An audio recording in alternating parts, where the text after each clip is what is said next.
Welcome to No Match for a Blaster, a Star Wars role-playing podcast, Season 2, Episode 1, New Beginnings. I'm your host and senator from Naboo, Ito Davis. If you're new here, No Match for a Blaster is an actual play podcast featuring the Morality Plays crew playing the Star Wars role-playing system by Fantasy Flight Games. This episode marks the beginning of Season 2, where we meet a new cast member and continue our story. We think it's going to be a great season, and we hope you love it too. We'd like to give a shout-out to our most recent iTunes reviewer. Thanks, Mr. Juan Miguel. It's great to hear that our characters and story are making an impact. It's also time to thank our Nerf Herders of the Week, Kelly Carell and David Ruth. At this level, Kelly and David get access to our exclusive Patreon feed to listen to our episodes days early. Plus, they get to name an NPC for the show. Thanks, Kelly and David. To be our next Blasterhead or Nerf Herder of the Week, be sure to subscribe to us on Patreon at patreon.com/moralityplays. To be sure you don't miss any big updates, follow us on Facebook at No Match for a Blaster, or on Twitter at No Match Podcast. So, put on your duster and break out your Star Shotgun, because we're returning to the crew of the Atheon as they reunite after a few weeks apart.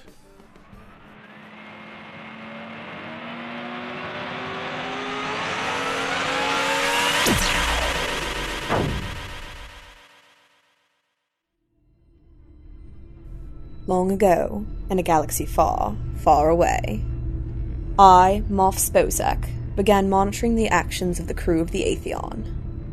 Though they originated on the small moon of Hoban, they have since single-handedly fought off a First Order scouting force, rescued refugees from their enemies' watchful eyes, and armed their moon to withstand further assault. Now, the scattered remnants of the New Republic have begun to congregate upon Hoban, just as the First Order suffers a devastating defeat against the Resistance, which is nowhere to be seen. The crew of the Atheon must attempt to protect their home from further damage, save its remaining refugees from an unknown fate, and defeat the ancient Sith Inquisitor who has broken free of their moon's crust. Though the crew itself is small, they must prove to the galaxy that tyrannical fear is no match for a blaster. We return for Season 2, No Match for a Blaster.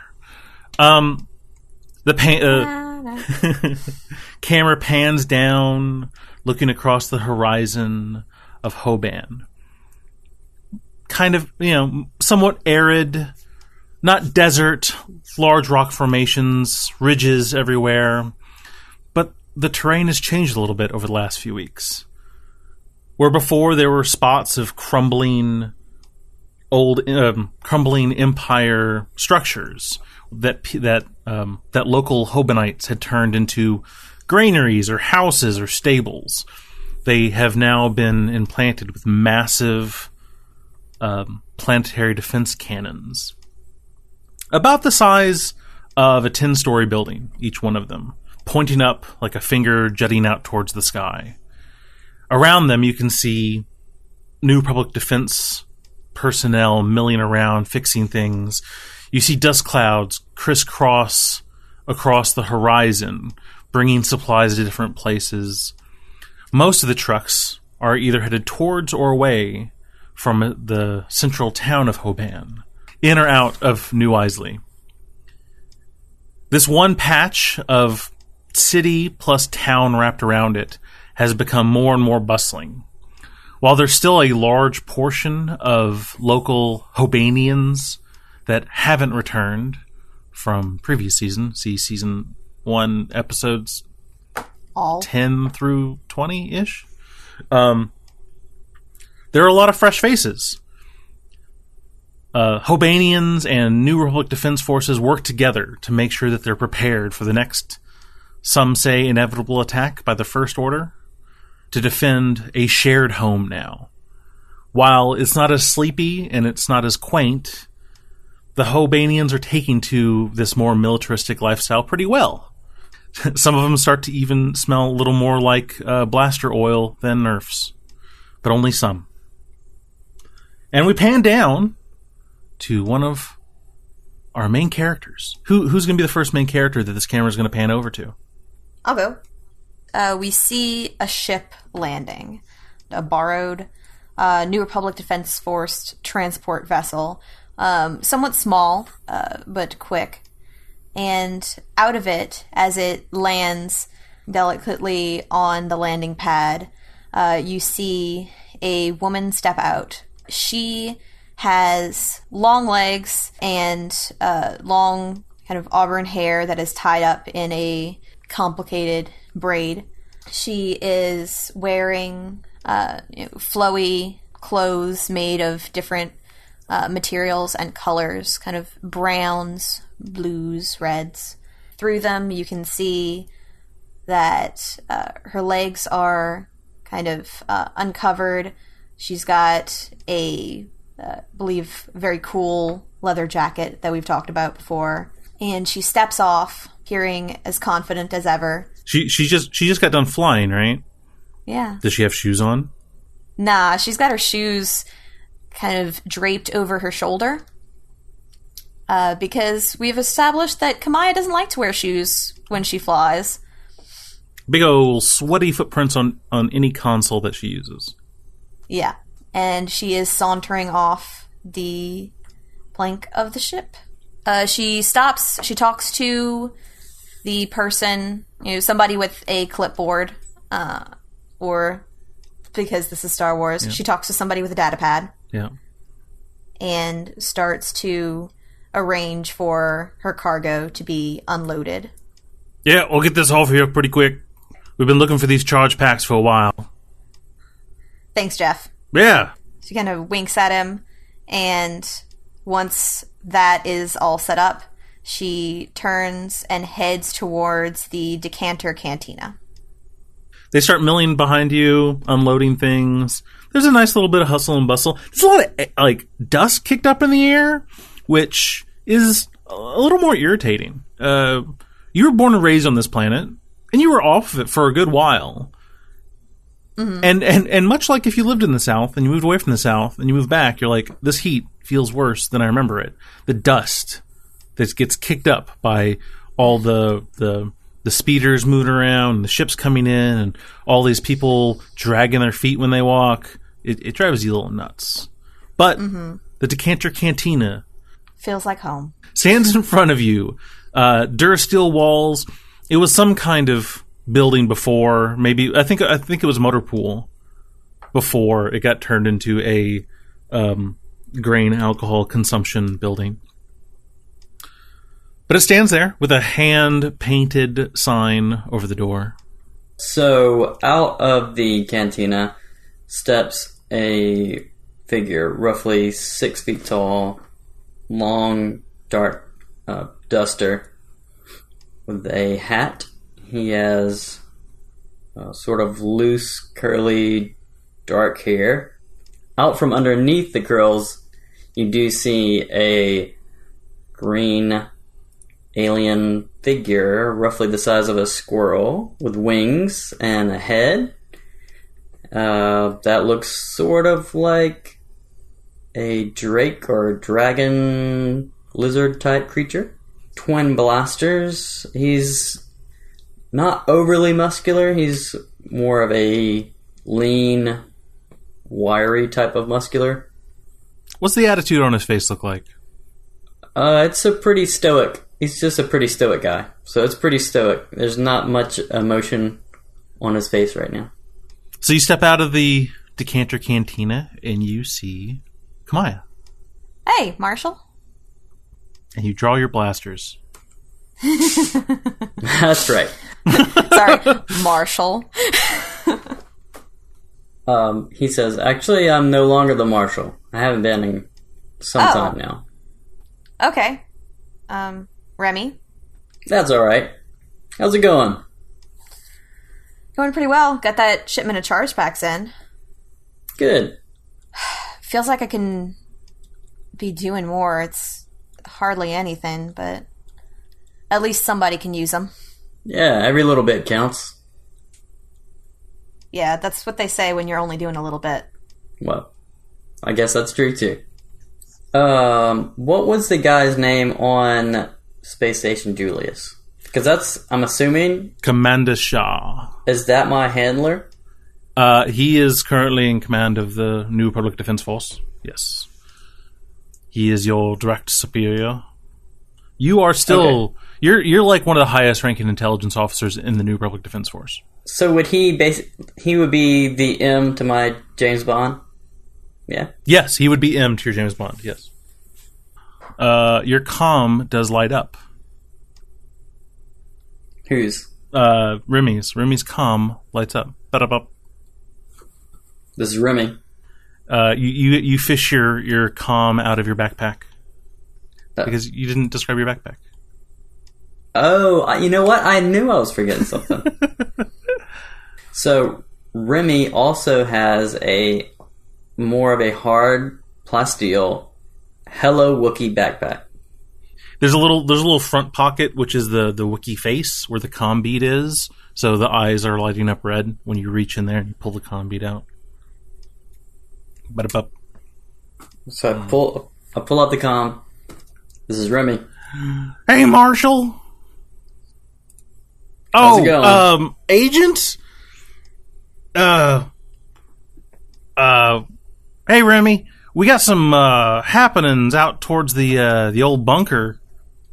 We were wondering if you could go take a look at it. We got some odd reports coming out from there, and that seems to be your kind of specialty. We can mobilize some of the local MPs, but they're going to be dragging some major shebs, so... Really, that's interesting. I mean, the last time we were out there, I thought we leveled that place. But, yeah, we'll definitely check it out. Thanks for the heads up. Yeah! And, don't send them out just yet, but you can have them on standby. All right. And, of course... I don't remember the guy's name, so I'm not even going to... This is Bernice. My Bernice is bad. Leave me alone. Bernice the dispatcher. Bernice has never been good, but... All right, thanks, Bernice. No problem, Former Marshal. That's just what everybody's going to call you now.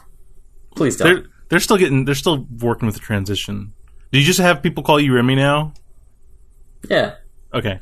All right. Well, what's up, Remi? I think she's going to have a problem. What about a speeder? Because my last one is on the hull of some Sith ship somewhere. That is accurate.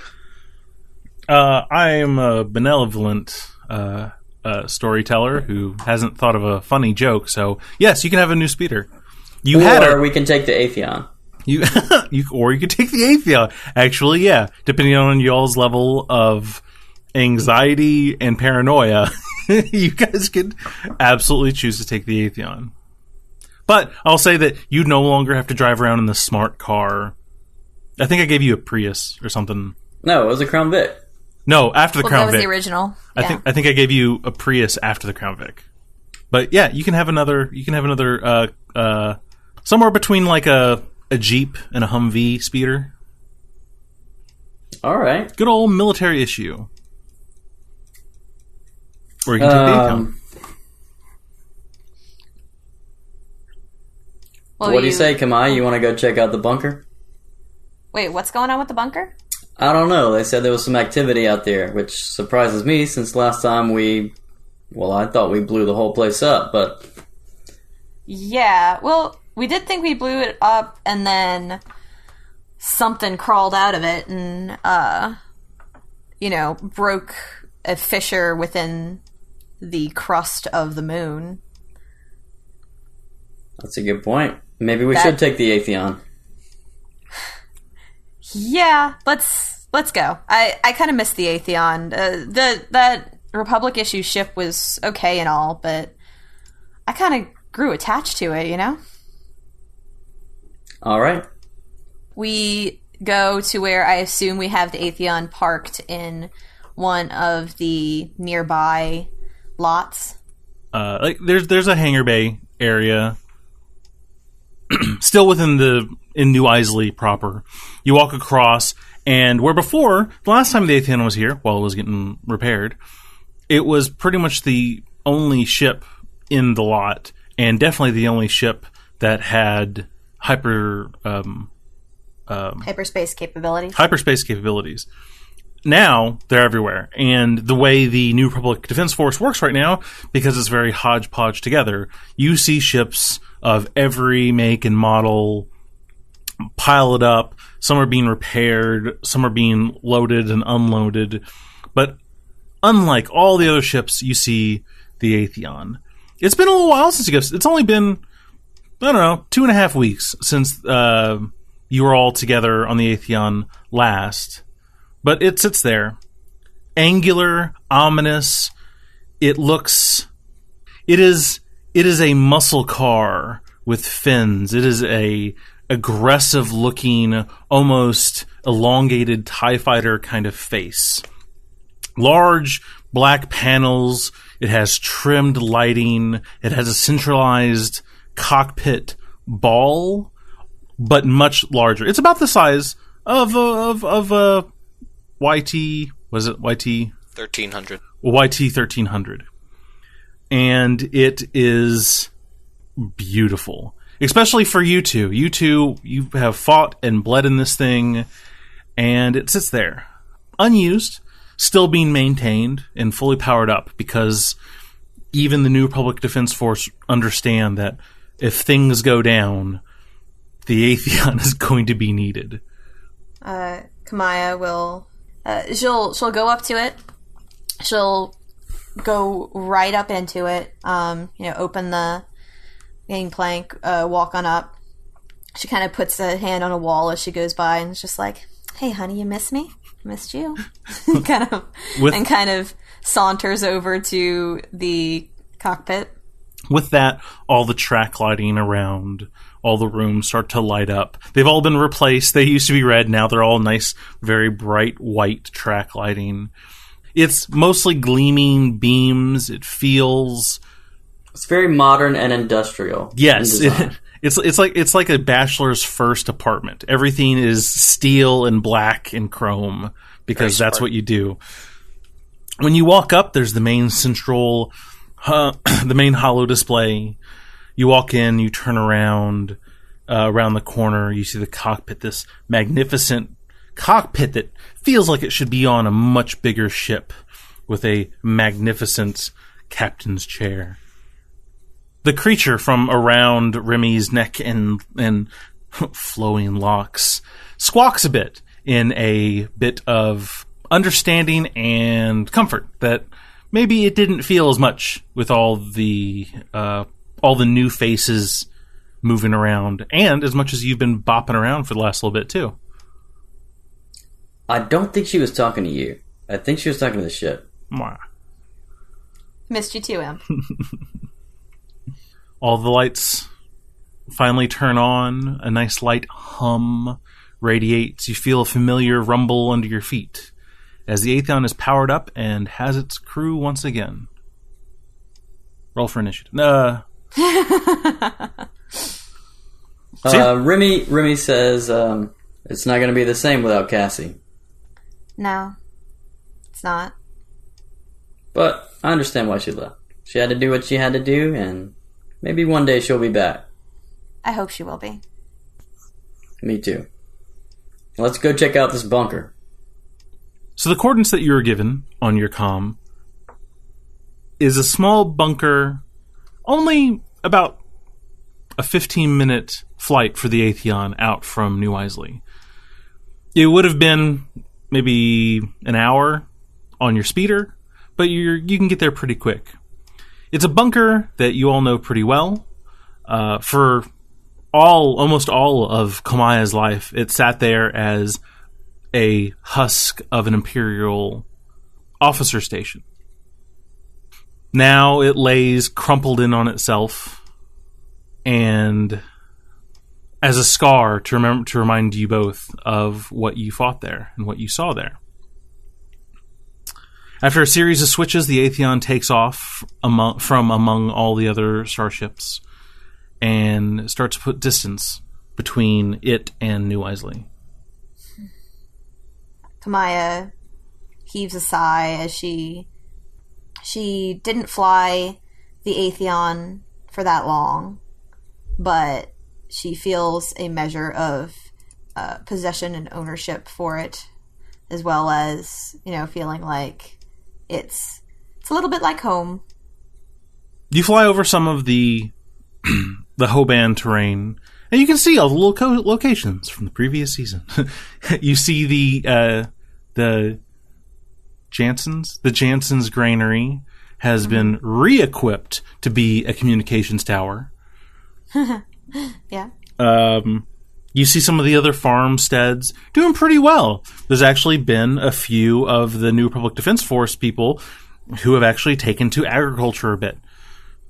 Because if you're a file clerk and then all of a sudden you start having to fight the First Order, you realize maybe I want to grow soybeans. So they went over to do that.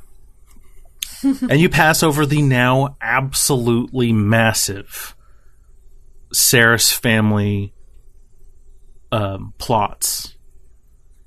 Massive herds of nerf roam back and forth, actually look like small clumps of brown trees moving because the herds are so big. Mm-hmm. And, yeah. Looks like Ma's doing pretty well. There's another squawk, and Remi says, "Yeah, want a rematch?" And they go back, they run back to play the Dejaric game. You go back. You've seen enough of Hoban terrain. You fire up the... What's it called? Dejaric? Maybe mispronouncing it, but... You fire up Star Wars chess with claymation action figures. Mm-hmm. You would not believe how long it took for them to animate each one of the possible sequences of animation with claymation on these ships. So you fly by, it starts to get more rocky and craggy, and you get towards the bunker. You still see the husks of the Sandstorm speeders, local ne'er-do-well gangs, very Mad Maxy, laying as charred husks in front of the front doors of the bunker. Behind the front doors of this moderately sized, it's about 5 stories tall. It has the footprint of a normal office building, but then behind that, stretching back almost a square acre, the surface of the rocky terrain has collapsed in on itself, fallen down, sunken down another 15 stories down is a divot. Some of the front part of the Duracrete structure still has a large energy scorch mark on it on the front doors from your previous fight here. All right. Well, should we try the front door? Did they say something was going on inside of it? Or did they say something was coming out near it? They just said there was some activity over this area. I would like to... You know what? I would like to run some sensors and see if there's anything weird looking. Give me a computer's check. What? First roll in the game and it's not something I'm good at? If it's a group computers, I can only give you 2 green. Okay, same. How difficult? Give me an easy. Okay. It doesn't matter. I failed with 2 advantages. Well, we're setting up for a good game. All right. So... You do not see the anti-aircraft battery. But we do see the aircraft. This isn't the wreck you're looking for. You run through your scanners, and unlike every other Imperial structure on Hoban nowadays, it does not have a giant planetary defense cannon on it. Mm-hmm. When your scanners run through it, you can see all of the Duracrete and Durasteel substructure or structure around this base has fallen in on itself. This is the first time you've gotten a good scan of this since last time you were here. And you can it makes a lot of sense that they weren't able to install one of the planetary defense cannons on this location. It's not structurally sound. No. There are definitely it's not down to like powdered rubble. It's still massive chunks of earth and rock and duracrete. You remember last time you were here, it went down. All right, pop quiz. How many floors was it? 74. 74. That this facility went down 74 floors into not Earth, into the moon. Mm-hmm. And as your scanners penetrate deep into it, because that's where you would be doing. You'd be wanting to send your scanners as deep as possible, right? Mm-hmm. You can see that there are massive pockets, which feel a little unsettling. And now that you do put your scanner in there, you do realize that on one of the subfloors, so before 74, you see a tunnel running across and away from this bunker. And you remember that is how your adversary from last time you were here, that's how he escaped. And that looks still perfectly intact. Remi, there is a tunnel going away from this. That must have been how whoever that was got out with the Stygian. But I don't see anything out of the ordinary. Well, I mean, check it out. We either go through the front door, or I guess we could go to the Stygian Bay and take the tunnel back. Well, we're over here now. Let's go and see what we can see. And if we don't find anything, we'll check it out at the Stygian Bay. All right, sounds good. Find a place for us to land. Yes, I look for a safe place to land. There is dirt. Okay. Well, I know that the facility is in bad shape, so I'm just wanting to make sure that it won't collapse beneath me. But I will land. Yeah, you ran your scanners. You land, I don't know, 30 yards, 40 yards in front of the front doors. Mm-hmm. I put my shoes back on and sling over my shoulder. And I take mine off. Oh, no. And sling over my shoulder a modified blaster rifle that looks, from the look of it, it kind of looks too big for the person who's wielding it. It's antique-y. Does it have like a wood grip or something? Yeah. Okay. That's weird. It's part of the modifications. Yeah. The Atheon lands with a puff of Hoban dust. Hoban dust. I didn't miss the dust. It gets everywhere. No.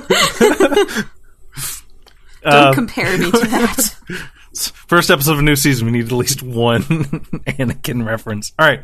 It lands. There's a bit of a thud. Dust cloud kind of pops up. The ramp falls. And you're able to walk out. And you look at the charred Durasteel doors of the bunker. And they are ajar a bit. They were not ajar the last time we saw them, were they? Well, it's hard to tell.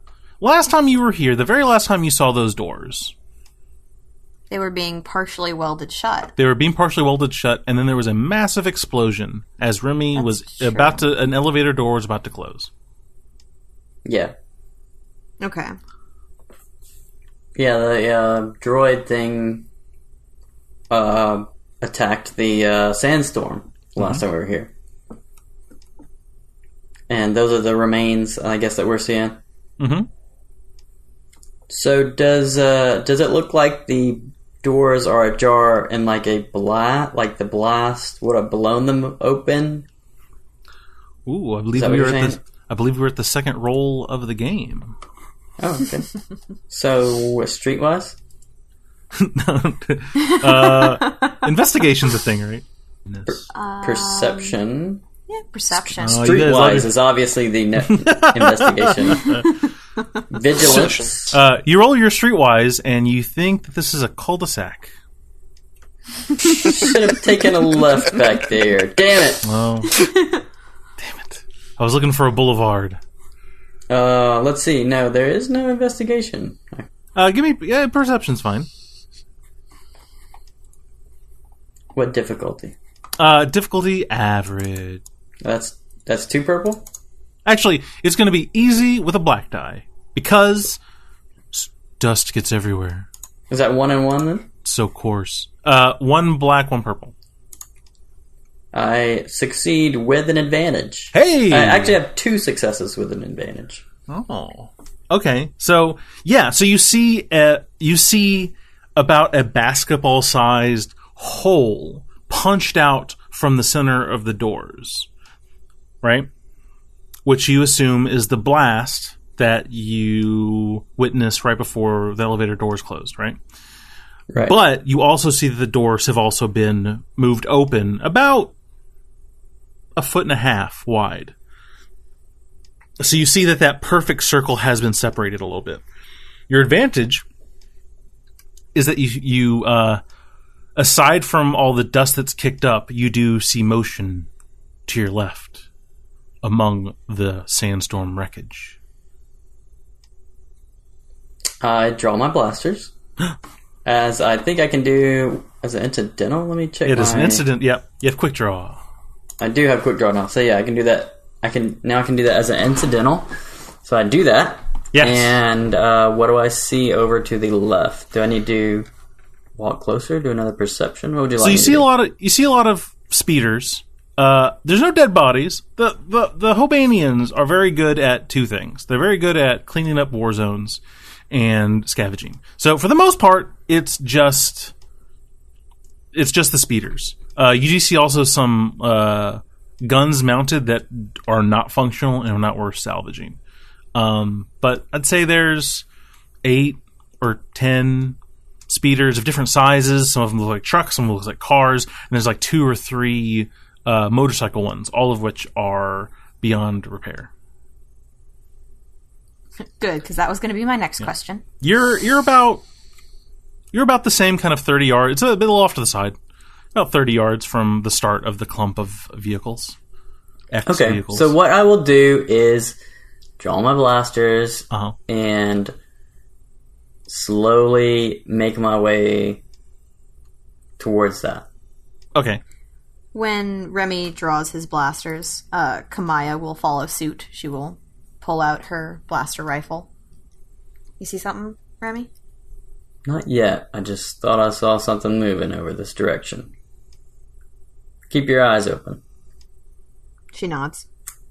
And using the speeders as much as he can, he will kind of casually be walking, warily is a better word, walking in that direction, using them as like cover, but not like, not like tactical. He's not slamming his body up against the things and like, You're not John Wicking this thing? Right. I mean, it's more like...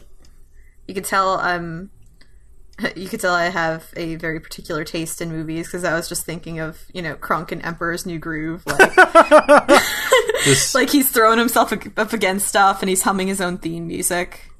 Right. So he's not doing that. Okay. But, so what do I see? So, aside from the speeders, give me one more group perception. Ooh. I can contribute a yellow die. Okay. So one of mine gets upgraded then. Let me check on the difficulty real quick. Yeah. 1 with a black. Because of the dust. 3 successes. Okay. So you start walking in. You've cleared like the first 2 speeders that were kind of far out anyway. And as you come around, you see a silhouette partially obscured by one of the truck style speeders. You see the familiar outline of a flapping sandstorm trench coat. But the figure that has the coat is so perfectly still that it makes you think that it almost has to be like hanging on something. But you very distinctively see the trench coat flapping. Okay. I will motion back at Cammy to be quiet. I point to my eyes with my index finger and my middle finger, and I point at the thing, and I tell her to get in position, and I go around so that she can cover me, but not where I'm impeding her line of fire. Right. She'll start towards it, crouched a little bit, and go in a slightly different direction so that we're coming at it from two different ways. Ooh, pincer maneuver. Yeah. And Remi will slowly go towards the figure. You start to move in. As I get up close. Well, when you get about 10 feet away, right, the duster's flapping, there's dust in the air, right? And you start to see a small pinprick of red gleam come from, as the duster collar flaps here and there, you see a distinct point of red gleaming around the head section. And then I will give a reaction. The droid, and it is in fact a droid, looks up and sees you. It seems to have been fiddling with its arm, which is detached from its body. And it has wires and other little bits plugged into the machine that it's sitting behind. It has brought up a datapad-like screen from its arm, as if it pulled a datapad literally out of its arm and projected it. And it is moving so minutely it looked like it wasn't moving at all. But it sees you, and you can see the voice modulator in its face moving, but no sound is coming out right now. It appears to be trying to communicate, but you recognize it. This is what's left of the droid you had found in the bunker. It's in rather bad shape. Pieces of its face are sort of crumpled in. In fact, it only has one eye socket at the moment that is gleaming red. It's missing part of its left leg below the knee joint, but it appears to have it sitting next to it. And its entire chest cavity is kind of a melted slag blob in the center, although the outside of the chassis appears perfectly intact. But whatever was left of the cannon inside of its chest is slag. And it turns and looks at both of you, the voice modulator in its mouth waving like sound waves. But nothing happens. Whoa, is that a droid? You got out? She lowers her blaster rifle that was kind of trained on him and comes over. Like, Hark, we gotta get you to a repair shop. Yeah, let's, I'll help him get back to the ship if you want to grab some of his other parts there. Sure. Which, do you need all of these? She kind of points at a pile of, the remains of bat droids and speeders that have been kind of taken apart. What do you need? Can you...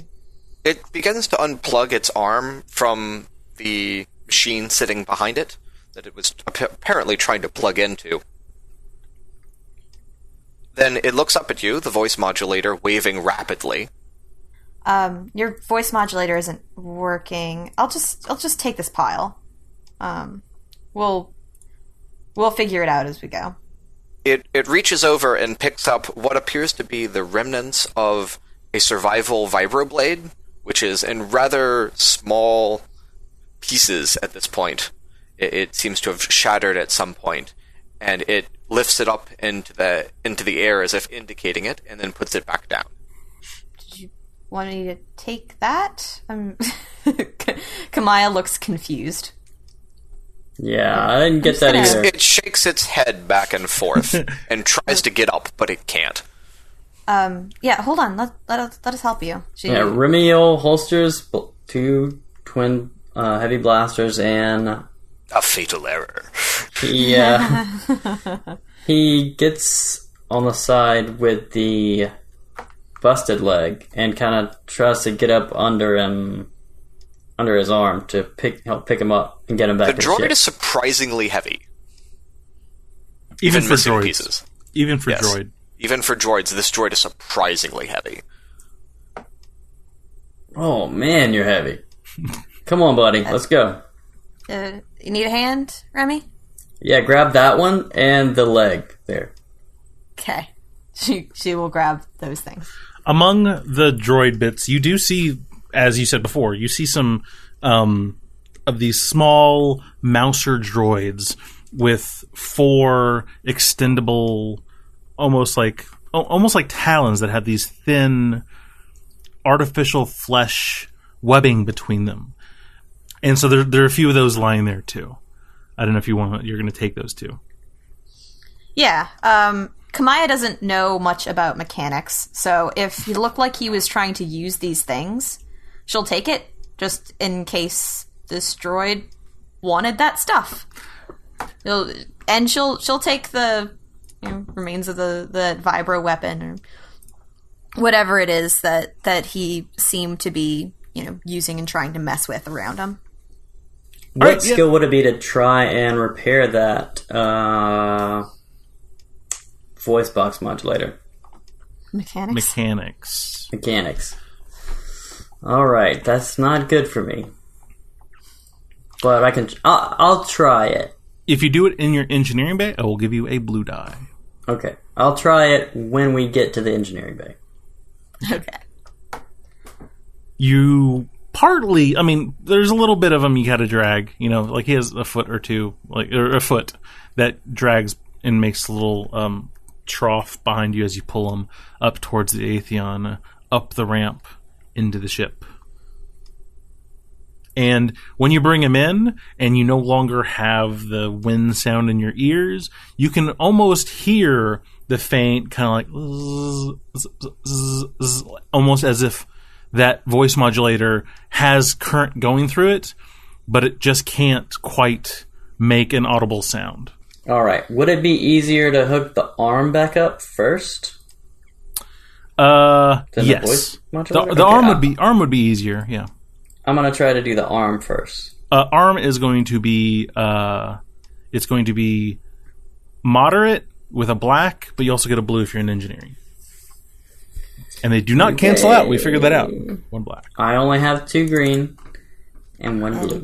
Camiya is there for moral support because she's not better at this than you are. Yay, moral support. I stand there for a minute, and I'm like, I know this arm goes on this side, but I just can't quite figure out how to do it. You get the impression the droid is giving you a withering look with one eye. It's like I know it should hook up this way, but I don't see how. So, yeah, I got no successes. I got 1 advantage. You notice that the corrosion, because there was definitely corrosion on, like you saw, last time you saw the droid inside the bunker, way back, you saw this kind of, the way rust kind of bleeds over older frames. What you now kind of see is that there were internals that corroded and that it kind of dripped out over the main structure of the droid. But now that you're close to it and you were trying to connect to this thing, you realize the corrosion rubs off really easily off the bigger parts of the droid. So like the chest, the shoulder, the arm, as you are kind of work the metal against the metal and not being able to connect it, you notice that a lot of that corrosion comes off of the big structures, which is weird. That's how do I do advantages? It's weird. There you go. The droid extends his hand towards the tool you're using and opens his hand. I give him the tool. He closes his fingers around the tool and starts working on his own voice box, trying to twist and turn and adjust. I will try to give the droid... I'll try to watch what he's doing and try and figure out what he's doing. And if there's any way I can help, then I'll try and do that. The moment he starts working on it, for a second, there is a ear-shattering, high-pitched tone that feels like it physically assaults you for a second. And the tone slowly comes down to a point where it's barely audible. Mop, mop, mop. Oh, yeah. Yeah. What was Imp's reaction to that sound? He lets out a ear-piercing screech at the same time as the tone goes off. Oh, good! It's in stereo. Perfect. Yeah. It's like when a dog hears another dog. It's just like, oh god. Yeah. Now it's everywhere. Unfortunately for you listeners, I mix this in mono, so use your imagination, because we are. The droid continues to work the tool as the decibels slowly climb back down, and you start to hear an actual phrase. Citizens. Oh, that's better. Citizens. Citizens. No. Citizens. It is imperative. We must prevent him from reaching his ship. Oh boy. I currently calculate if he reaches his ship, the death toll will be 200 billion and counting. I hate to tell you, Sparky, he reached his ship. Recalculating.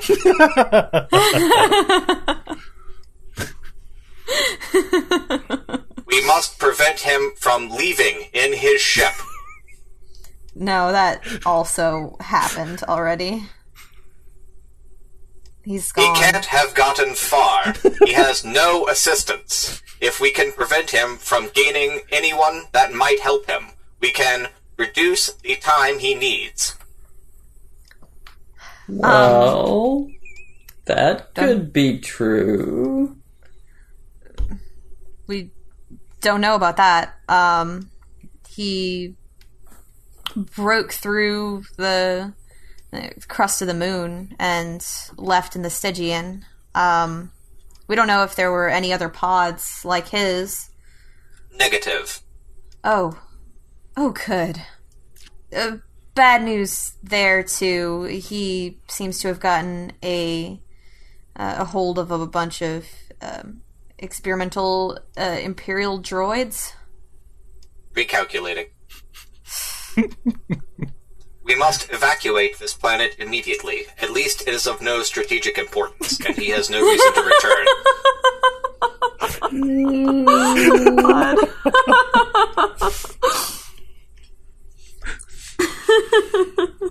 The droid blinks at you, you think. It only has the one eye. This is an out-of-character laugh.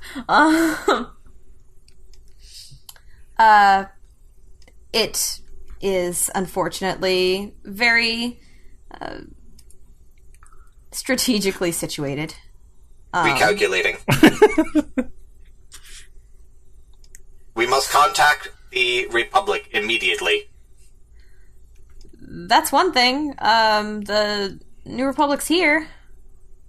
New? Regardless, we must contact the nearest Republic warship. They're kind of running on a slim fleet these days. Svelte. Yeah. Recalculating.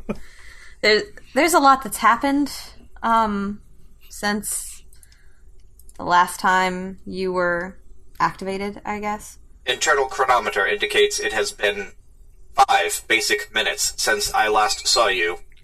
Oh boy. This is the quantum leap moment. It's been a few What was weeks. that, Ziggy? I suspect internal chronometer has been damaged. Yeah, a building fell on you. I'm surprised you got out at all. I was able to cut my way out using the survival vibroblade I found. Come to think of it, it should have taken longer than 5 basic minutes.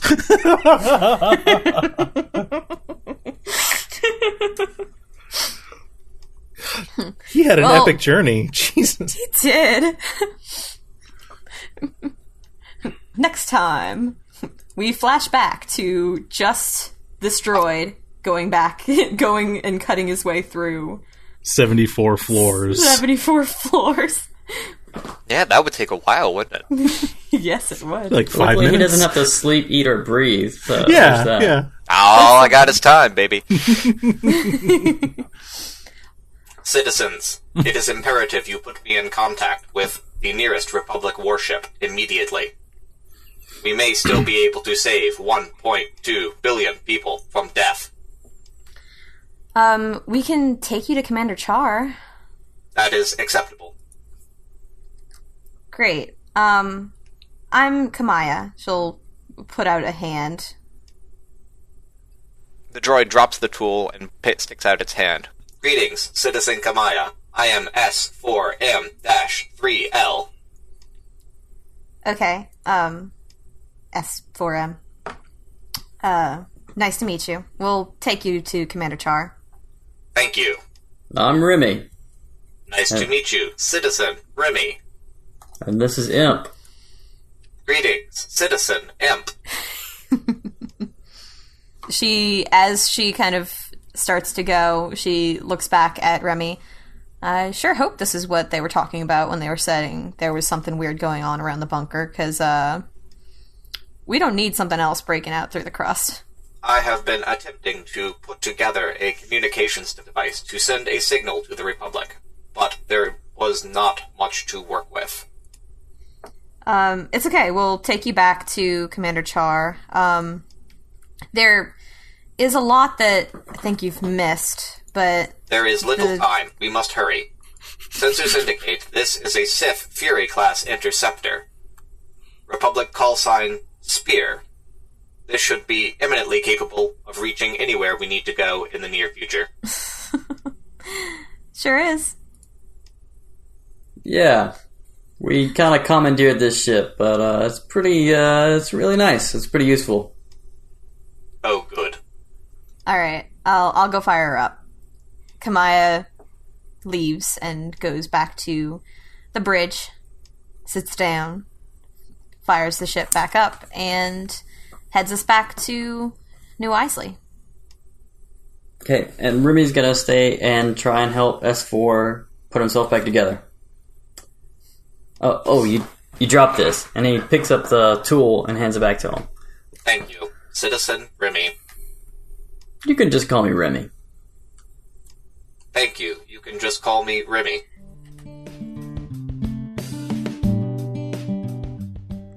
Thanks for listening. To make sure you don't miss any big updates, follow us on Facebook at No Match for a Blaster, or on Twitter at No Match Podcast. If you enjoyed our show, please leave us a review on iTunes, and visit our Patreon at patreon.com/moralityplays. No Match for a Blaster is a podcast from Morality Plays.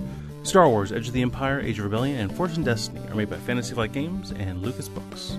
Our theme is by Kevin MacLeod. Sound effects by Tristan Longren, Bindis, and Akmov. And I would like to thank my amazing players. Brandon playing Remi Drobash, Bobby playing Cassie Saris, and of course Gerald playing S4M3L.